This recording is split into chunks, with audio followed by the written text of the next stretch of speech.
Nananatili raw takot ang mga biktima ng extrajudicial killings at kanilang mga pamilya kahit umuusad na ang kaso laban kay dating Pangulong Duterte sa International Criminal Court. Kaya binuo ang isang komisyon para hanapin ang katotohanan at tulungan silang maghilom. May unang balita si Mark Salazar. Para hindi mabaon sa limot ang mga karahasang nangyari sa madugong drug war ng Duterte administration, binuo ang AJK Truth Commission. Isang lupon na pinamumunuan ng mga sibilyan para idokumento daw ang katotohanan sa likod ng mga extrajudicial killings. Ayon sa chairman nitong si Attorney Raul Pangalangan, ang mga biktima ang sentro sa pagsasalaysay ng mga kwento. Ang bago pong approach is that yung dati po kasi yung mga biktima are just passive recipients of justice. Papakinggan lang sila pag meron silang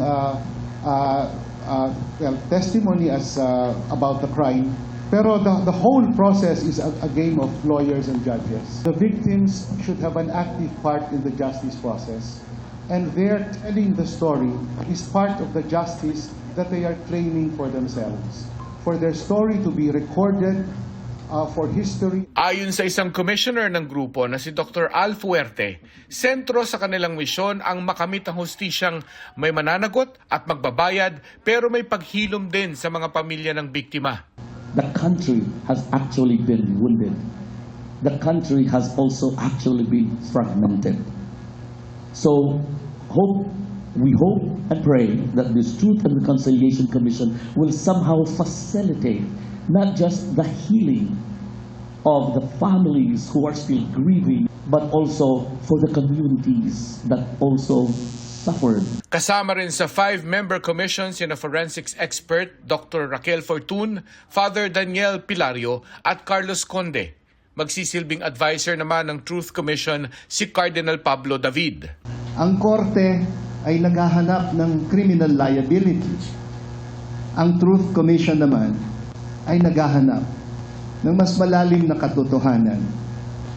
Pakikinig sa mga biktima, pamilya, survivors. Ayon kay Conde, ang seed funding ng komisyon ay manggagaling sa Simbahang Katolika at iba pang mga grupo at NGO dito at sa labas ng bansa. Welcome ang Truth Commission sa mga pamilya ng EJK victims na nasa pangangalaga ng Rise Up for Life and for Rights. Pero makikipagpulong daw muna sila sa komisyon para linawin ang direksyon at magiging partisipasyon nila rito. Mas mahalaga na makonsulta rin kami at yung iba pang mga pamilya nang sa ganun po hindi rin kami nagugulat, nabibigla at hindi yung paulit-ulit na magkukwento kami. Bagamat umuusad sa ICC ang kaso, nananatili raw ang takot sa mga EJK victims' families habang nasa bansa pa rin daw ang iba pang co-perpetrator ng war on drugs. At ang nagtatagong si Senador Ronald De La Rosa. Malaking tulong po yun sa mga biktima dahil marami pa po talaga mga biktima na hindi pa sila lumalabas dahil hanggang sa ngayon po naman kahit tuloy-tuloy yung pagpaslang ay may mga takot pa rin po talaga ang karamihan sa mga biktima. Ito ang unang balita. Mark Salazar, GMA News.